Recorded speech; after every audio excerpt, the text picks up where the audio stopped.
Hello, this is Pam. I'm a Stampin' Up! Demonstrator, and today I'm going to share how I made this card with you. It uses the masking technique, and it hasn't been shown in a video for quite a long time. So I thought I'd share how I did it with you. The one I'm going to make today, I'm going to do it in the opposite colorway. So I'm going to have a blue card base, and then I'm going to sponge the background in red and then the stars in blue. Just give a little bit different look to it. But to start off, I got my card base. I cut the paper in half long way, so it's 4 1/4 that way, so the card opens up this direction. And then the layer piece is Whisper White, and it measures 3 3/4 by 5 inches. And that's going to be our layering piece right there. And all you need to do for, or materials that you need for the masking is some sort of masking material. And it needs to be a solid backing. Now this masking paper here I've had for years. I don't even know if they make it anymore. It's from Inkadinkado. I have like a whole pack because obviously I've never used it. I think Ranger makes masking material. Same thing.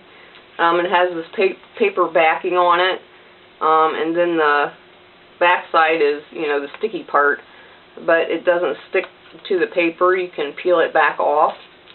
But that's what you need. And I did make this the full size of my layering piece. It doesn't necessarily have to, but whatever size your die is, which I'm using the stars framelits, it has to be at least that wide. It could be a little shorter because you really only need to mask this piece.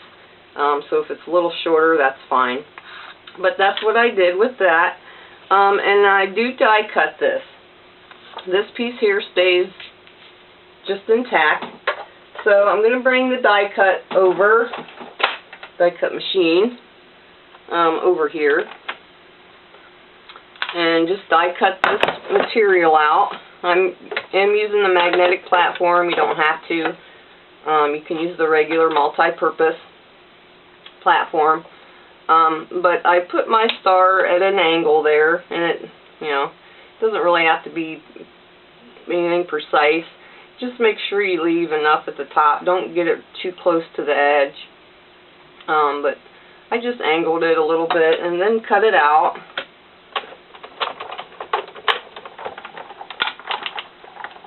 And we're going to be using both pieces of this masking material. So let's get that out of the way. There's our die cut piece there.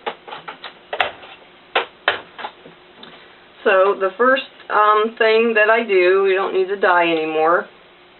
I try to keep the star the same as you cut it out. So in other words, try not to turn it, because I have found that this, even though it looks symmetrical, it's off a little bit. So when you pull out your piece, of course, unless it's a circle or an oval or something, that really doesn't matter. But try to keep this piece the way it's going to go when you put it on your paper. And this is the backing. Let's see if I cut it. I might have die cut that the wrong way. Let me peel it off and see. It doesn't matter. I'll flip it. Alright, so let's put this. Since this is the backing, obviously, that's going to go on the back, or that's going to go like this on our paper. It's going to stick. So just flip it. It doesn't really matter, as long as it's going the right direction. Alright, so the first thing that we're going to do is ink the whole background. So all I did was just lay this down, just like that, and I took the star and peeled its backing off. Now this one's not going to be stuck down, it's just laying here. So layer it on top of your cardstock, and then just slide the star the best that you can in there. Looks lined up pretty good. And we'll get rid of this for a minute. And then press that down, because we don't want any of that ink going on the outside. We want to try to keep it as clean as we can. So, like I said, this one I'm going to do the opposite. So I'm going to use the Real Red ink, and I'm going to ink over the whole thing. You can go as dark or as light as you want. I'm using this the Stampin' Up! Sponges to ink this. If you have the ink blending tools, which I do still have a bunch of those, these, you can definitely use those. Whatever you have will work. And just keep going around, and I said sponge it however dark or light that you want. Obviously the red, if you don't get it dark enough, is going to be pink. But I try to concentrate, especially around the edge of my masked image there. Get it a little darker. That way it's prominent when you peel this off. You can go over the edge with a marker too to make it more stand out a little more if you want. Whatever you like. Looking pretty good. Of course, and you will get inky fingers. I'm going to try to keep mine fingers clean. So that looks pretty good, and you can go around the outer edges and make those darker if you want. I am going to stamp on this, but I am going to use a different background stamp. The first one that I made, I used the weathered background stamp from Stampin' Up! It is retired. And currently the only one I have that's in the new catalog is the hardwood.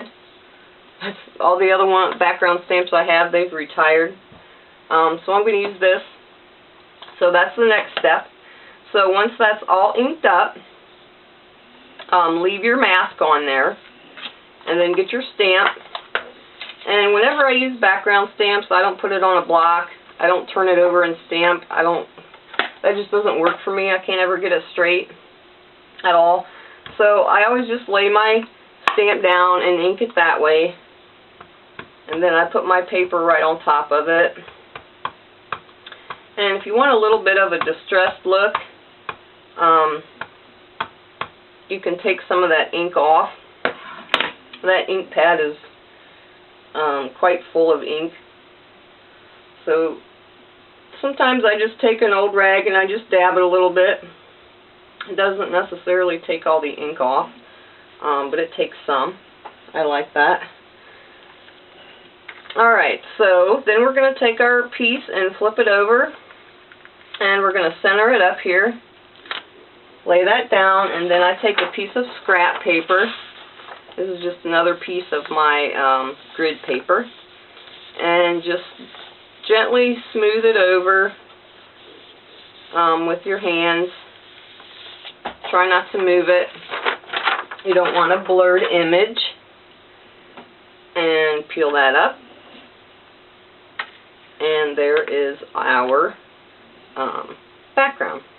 Let's get that out of the way so I don't ink it myself.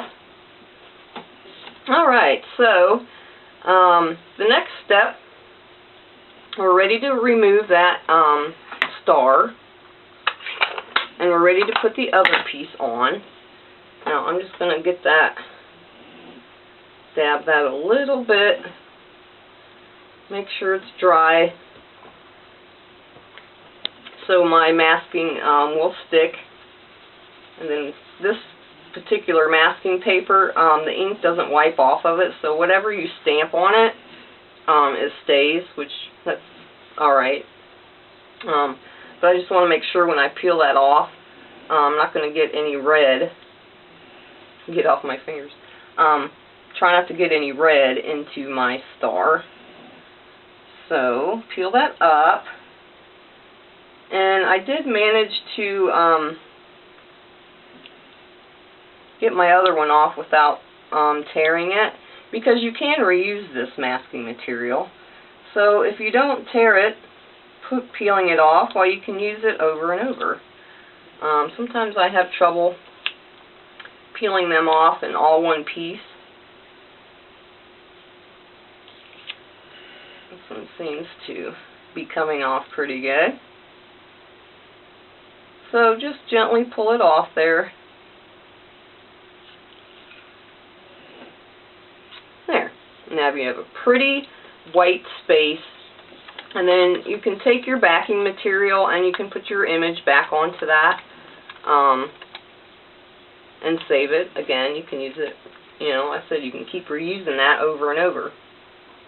Alright, so now we need this piece and we're going to stick it down here. So, again, peel the backing off of that. This is the one, when I went to peel it off, I did tear it. That's why I made another one, but that's alright. So I'm going to start by trying to line up my points first, because that's the most important part. The rest of it really doesn't matter, because we're only going to be stamping in that star. So just fiddle with it until you get it lined up, because we're going to try to keep all of the stamping inside the white space. And the first time I did it, I did get some puckers on it, and that's alright. Like I said, it doesn't have to be perfect, just as long as it's covered the star.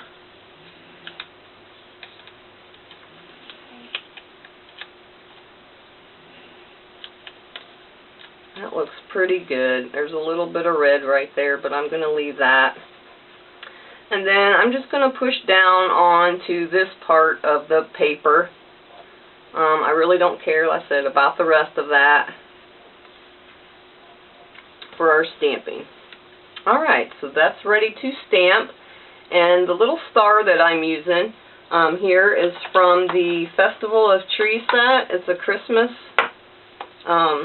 stamp set, but it is a solid image star.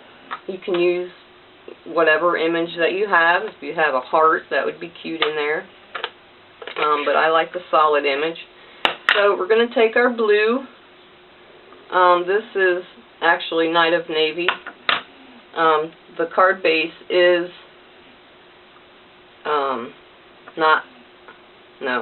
this is Night of Navy. The ink is not quite navy, because I don't have that ink pad, but whatever, it works. Alright, so ink up your stamp, and just stamp it randomly all in this space. It doesn't matter where, what pattern you use, just randomly stamp all around. And once I get most of it done, then I go back and I fill in if there's any spaces. That one didn't work too. Let me try lining that up.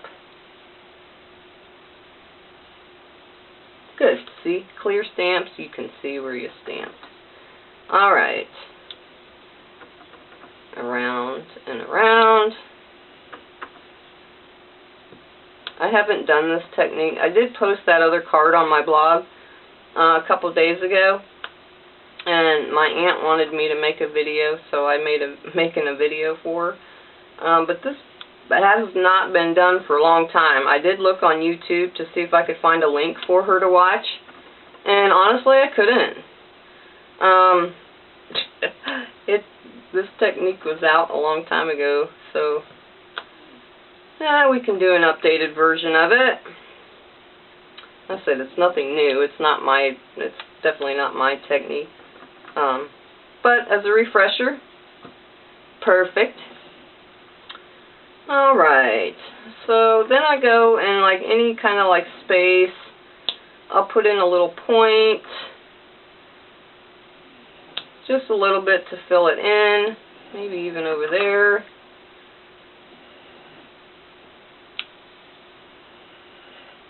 That looks pretty good. Yeah, I like that. Alright, because I try to get stamping along the edges to fill that in, so when you pull that paper off, it really shows through. So now we can take this off. We're done with the masking. Don't need it anymore.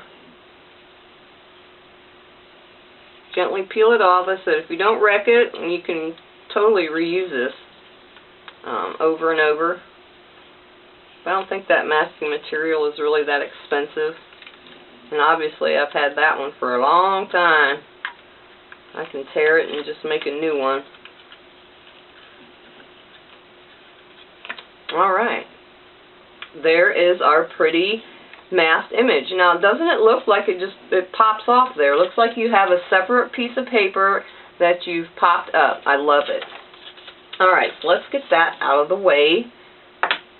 And we're done with that little stamp. So the next thing we can do is either stamp the image or put our twine on. Let's go ahead and stamp the image. I'm going to do it in blue this time. And actually this sentiment that I used is from a Hero Arts set. I've had it for years. I actually won it on a blog a long time ago. But I don't have any Stampin' Up! Stamps that have anything that says celebrate or 4th of July.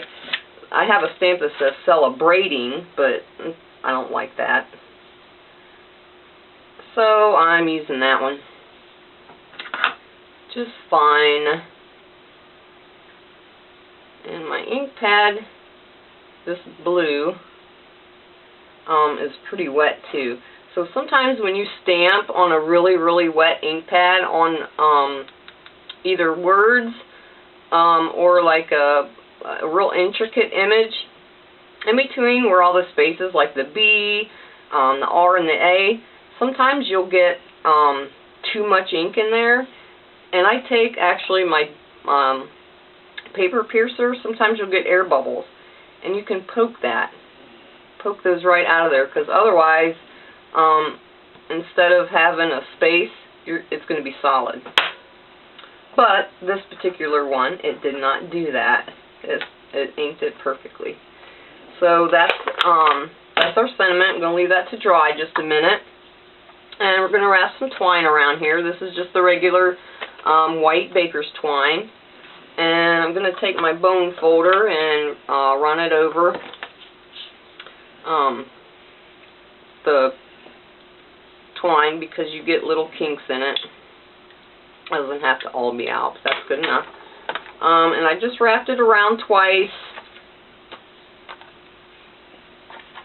So 1, and then 2. And I leave them come out at the opposite ends to get my little, like, V triangle shape thing there. This one's coming out on this side, and this thread's coming out on this side, so they're in opposites. And then just tie it in the center, and once you get it tied, then you can adjust how far apart that you want them. So let's get that tied, not too tight. Don't pucker up your cardstock. If you get it too tight, that will happen. And see if my nimble fingers can get a knot. Sometimes it's hard for me to even tie a knot. Alright. Let's pull them. Good. Alright, so we'll cut the edges of those down. And I did fray them out a little bit, even on that one, because it had that weathered background, that crackled stamp. It made it look a little, like worn. I like that look. So just take your twine and just peel it apart, because this is layered threads. So just kind of peel it apart If you don't want that look, why just leave it the way it is. Now see, now you can adjust these out however far apart or close together that you want. However look it is that you want.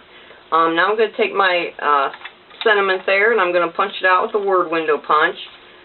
This image fits perfectly in there. So I'm going to punch that out. And since it's going to go over top of the twine, I'm only going to put the Stampin' Dimensionals on each end. So I'm using the little edges of the dimensionals there. You only need a couple little pieces. That way it straddles that twine and makes it sit nice and flat.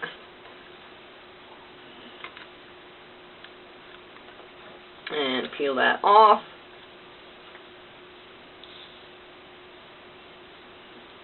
And line that up.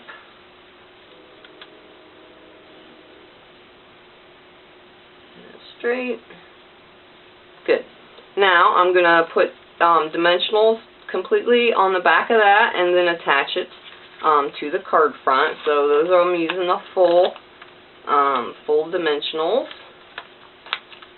One on each corner and one in the center, so the center doesn't sink down in. Peel all those off, line it up, and that's it.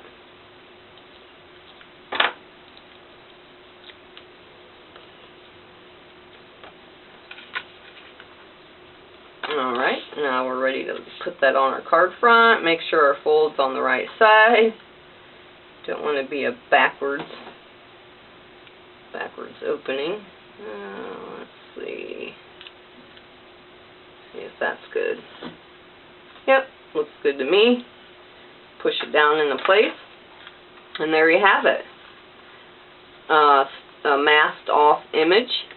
I don't know which one I like best. I don't know if I like the red or the blue. The blue stars kind of pop quite a bit off of there, but yet so does that one. But there are two examples, you know, to try. And I said, you don't have to use a star image. You can use whatever you want, whatever die shape that you have. Hearts, circles, whatever. The technique is exactly the same.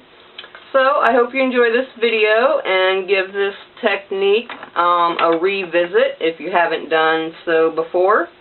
And I have more projects on my blog. You can visit it at wearestampers.blogspot.com. Thanks so much for watching, and I will see you next time. Bye.